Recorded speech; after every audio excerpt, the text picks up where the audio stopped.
Ward number 80 में मेरे साथ यहाँ से जो है देख पा रहे होंगे मुकेश सिंघल जी है, समाज सेवी रहे हैं। और इस पर अंजलि जी खड़ी है। भारतीय जनता पार्टी से जिस तरह से लगातार देश और राज्य में काम हो रहा है, इस पर क्या ट्रिपल इंजन की सरकार बनने जा रही है, इसी बारे में जानेंगे। सबसे पहले आपके वार्ड में समस्या क्या है, क्या मुद्दा है? धन्यवाद भाई साहब। मैं मुकेश सिंघल, मैं भारतीय जनता पार्टी में मंडल महामंत्री का भी दायित्व मेरे पास है। मैं पार्टी की भी सेवा करता हूँ। अपने वार्ड में पिछले 15 सालों से मैं लगातार लोगों की सेवा में लगा। और हमारे यहाँ के मुद्दे, पिछली बार चुनाव में हमारी धर्मपत्नी ही खड़ी हुई थी कि किसी कारणवश वो चुनाव हम चूक गए थे, लेकिन इस बार हम सभी कमियों को जो हमारी पिछली बार थी उनको पूरा करते हुए जनता का भरपूर पूरा आशीर्वाद और समर्थन प्राप्त हो रहा है। और वार्ड में जो समस्या, मूलभूत जो समस्या, वो क्या क्या है? मूलभूत समस्या हमारे यहाँ भाई साहब, देखो, भाजपा की सरकार प्रदेश में भी है, हमारे इसमें भी है, लेकिन इस वार्ड में कांग्रेस का पार्षद होने के कारण तो इसमें विकास पूरा प्रॉपर नहीं करा पाए। वजह कि एक तो उनकी प्रेजेंटेशन खुद की भी ठीक नहीं थी। वो जब से जीती हैं प्रत्याशी इनकी हमारे कांग्रेस के भाई की, तो तब से मतलब वो आप चुनाव में दोबारा नजर आई हैं। एक तो यही कि भाई लोग उनसे नाराज बहुत हैं, और दूसरे हाँ, और काम के नाम पे तो बस एक दो गलियों को तो हम कहते नहीं कि बनाई होंगी, अदरवाइज काम के नाम पे जीरो। काम तो हमने अपने प्रयासों से, भारतीय जनता पार्टी के सहयोग और हमारे विधायक जी के आशीर्वाद से हमारे वार्ड में काम बहुत कराए हम लोगों ने, पब्लिक के बीच में रह के, और आज भी करा रहे हैं, लगातार कंटिन्यूसली आज भी चल रहे हैं। और आगे अब हम 23 तारीख को चुनाव है, 25 तारीख को रिजल्ट है, उसके बाद हमारा एक पूरा प्लान तैयार है इस वार्ड को विकास की गति पूरी तेजी से ट्रिपल इंजन की सरकार के रूप में, भाई निगम में, प्रदेश में और राष्ट्र। कोरोना में जिस तरीके से महामारी आई थी, किस तरीके से आपने हेल्प किया था? भाई साहब, कोरोना के समय में जब महामारी स्टार्ट हुई थी, हम लोगों ने, हमारी सरकार ने, हमारे विधायक जी ने हमें आदेश किया कि भाई आप अपने अपने वार्डों में जनता की सेवा, जो जरूरतमंद लोग हैं उनके परिवारों की सेवा करें, उनको भोजन वगैरह जो भी आप अपने स्तर से कर सकते हैं। तो हमने लगभग 2.5 महीने मोदी किचन के माध्यम से, उस टाइम यही एक नारा था कि मोदी किचन के माध्यम से हमने हर गरीब परिवार, जो उस टाइम काम धंधे सब बंद थे, इस वजह से कोई काम पे नहीं जा रहा था, तो उनके पास रोटी के भी लाले पड़ रहे थे, हम लोगों ने भोजन की व्यवस्था कराई, उनकी कच्चा राशन भी उपलब्ध कराया। और लगभग 2.5 महीने के समय में हम लोगों ने पूरी सेवा की। और लास्ट में जब हमारा वो वैक्सीनेशन का समय स्टार्ट हुआ था, तब भी लोग डर रहे थे वैक्सीनेशन में ये हो जाएगा वो हो जाएगा। सबसे पहले हमने स्वयं लगाया। हमने कहा देखो हमने भी लगवा लिया, इसमें कोई डरने की बात नहीं है।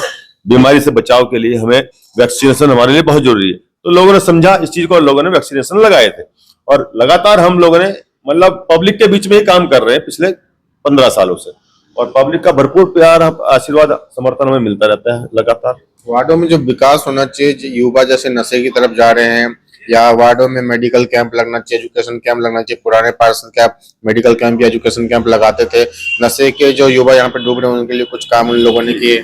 मैं उसके बारे में यही कहना चाहूंगा भाई साहब, कैंप तो देखो हमारे वार्ड में हमने 1-2 बार लगवा दिए होंगे पिछले 6 सालों में, और वो तो कुछ है नहीं। नशा हमारे जहां पार्षद प्रत्याशी हैं, जो पूर्व वाले हैं, उनके घर के ठीक सामने खुला नशा बिकता।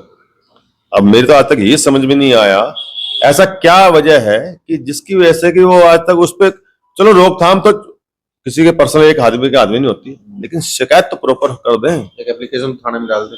हाँ, तो लोग तो बहुत बातें बनाते हैं उनके विषय में, हम उन बातों में नहीं जाते, लेकिन हम तो ये कहते हैं कि देखो देश का भविष्य बच्चे हैं हमारे, और वो बच्चे अगर आज बर्बाद नशे की वजह से हो रहे हैं तो हमारा देश भी आने वाले समय में हमारे देश के लिए भी दिक्कत हो जाएगी। हमारा सभी से यही निवेदन है, सभी को हम ये कहते हैं, अपने बच्चों को, अपने समाज को, अपने देश को नशे की लत से बचाएं। और उसके लिए हम आगे अपनी सरकार के साथ, अपने विधायक जी के साथ बैठ के कुछ बातें हमने तय की हैं, उनको आगे हम इम्प्लीमेंट भी करेंगे। कुछ पब्लिक से बात करने में पता चला कि इस वार्ड में अपराध की गतिविधियां बढ़ गई, चोरियां वगैरह बढ़ गई, सीसीटीवी, स्ट्रीट लाइट्स की कमी? नहीं, स्ट्रीट लाइट तो लगभग हमारे यहाँ है, एक आध कह सकते हैं कि कोई खराब हो जाती है, अदरवाइज स्ट्रीट लाइट की कोई कमी नहीं है।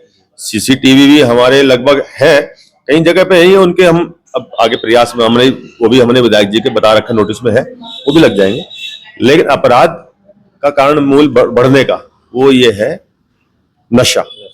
नशा पता नहीं कहाँ कहाँ के बच्चे अच्छे परिवारों के आते हैं यहाँ पे लेने के लिए, और वो सबसे बड़ी समस्या है कि वो बच्चे बेचारे जब उन पे नशा खरीदने के पैसे नहीं होते तो वो गलत अपराध लग जाते हैं।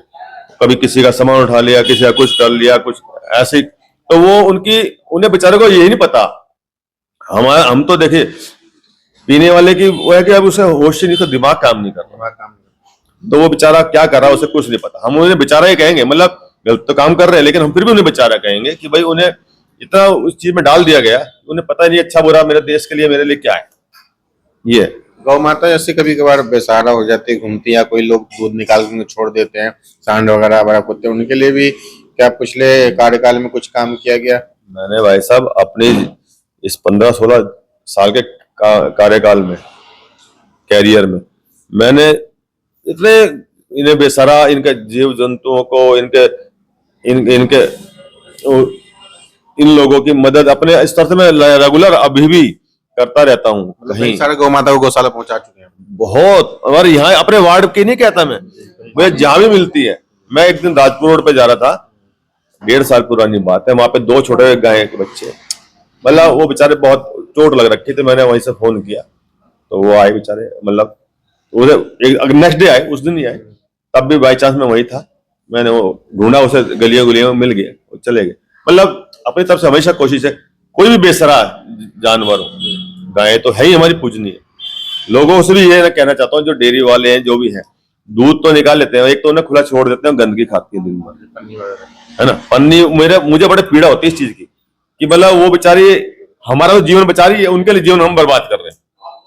तो हम तो दूध देना बंद कर दिया, दूध देने, हाँ यही तो एक स्वार्थ है ना कि बस जब तक वो बेचारी दूध देती है तब तक तो हमारे लिए अच्छी गौ माता है। जैसे ही दूध देना बंद किया, वो माता ना हो गए, वो तो बोझ हो जाता है। बोझ नहीं समझना चाहिए, उनके लिए कुछ ऐसी व्यवस्था कर दें।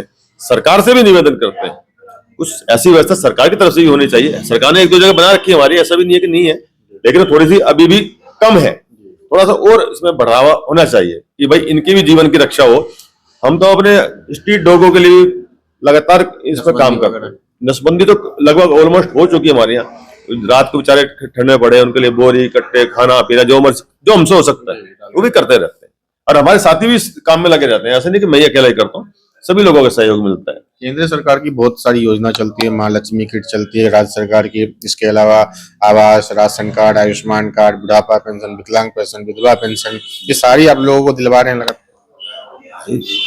देखो आयुष्मान मैंने लगभग अपने वार्ड में ही लगभग 450-500 के तो आयुष्मान कार्ड बनवाए। जब स्टार्ट हुआ तो मैंने कैंप लगवाए थे लगातार 3-4 दिन आयुष्मान कार्ड के लिए, और उसका लाभ लोगों को मिल रहा है, आज भी ले रहे हैं लोग, लगातार लेते जा रहे हैं। लेबर कार्ड वो भी मैंने अपने कैंप लगवा के यहाँ के लोगों के 250-300 कार्ड तो मैंने बनवाए उस समय। उसके बाद लगातार हम CSC सेंटर के माध्यम से लोगों को कहते हैं भाई यहाँ पे जाएं, यहाँ पे बनवाएं, और उनका जो भी लाभ होता है वो मिल जाता है, उसमें पूरा लाभ उनको हम दिलाते रहते हैं। और उसके अलावा पेंशन हुई, वृद्धा, उसकी विकलांग की, ये तो प्रोसेस चल ही रहा है, तो सभी लोग करते ही हैं। हमारी तरफ से सरकार में रहने की वजह से, विधायक जी का हमारा आशीर्वाद होने की वजह से थोड़ा सा हमारी फर्स्ट प्रायोरिटी में वो मिल जाता है, हमें जल्दी लोगों की सेवा कर सकते हैं इस चीज। और फिर से ट्रिपल इंजन की सरकार, ट्रिपल इंजन की सरकार तो बल्ला ये बस 25 तारीख का इंतजार है, वो तो बिल्कुल क्लियर है, कहीं से कोई शक शुबा है ही नहीं कि भाई हमारी कहीं कोई दिक्कतें आनी। इस वार्ड से भी जीत के ला रहे हैं, ट्रिपल इंजन की सरकार, हमारा निगम बोर्ड बनने जा रहा है भारतीय जनता पार्टी का, कहीं कोई शक शुबा है ही नहीं। मतलब बहुत बड़ी प्रचंड जीत के साथ हम, हमारे मेयर साहब सौरभ थपलियाल जी जो हमारे प्रत्याशी हैं, अभी 25 तारीख को वो देहरादून के मेयर बनने जा रहे हैं। इसमें हमारी पूरी सरकार का पूरा योगदान, उनका कार्य, उनके विकास कार्य को देखते हुए लोग हमें भारतीय जनता पार्टी से प्रत्याशियों को वोट दे रहे हैं और समर्थन दे रहे हैं, तो आशीर्वाद दे रहे हैं कि हम प्रचंड जीत की ओर बढ़ रहे हैं। आप सब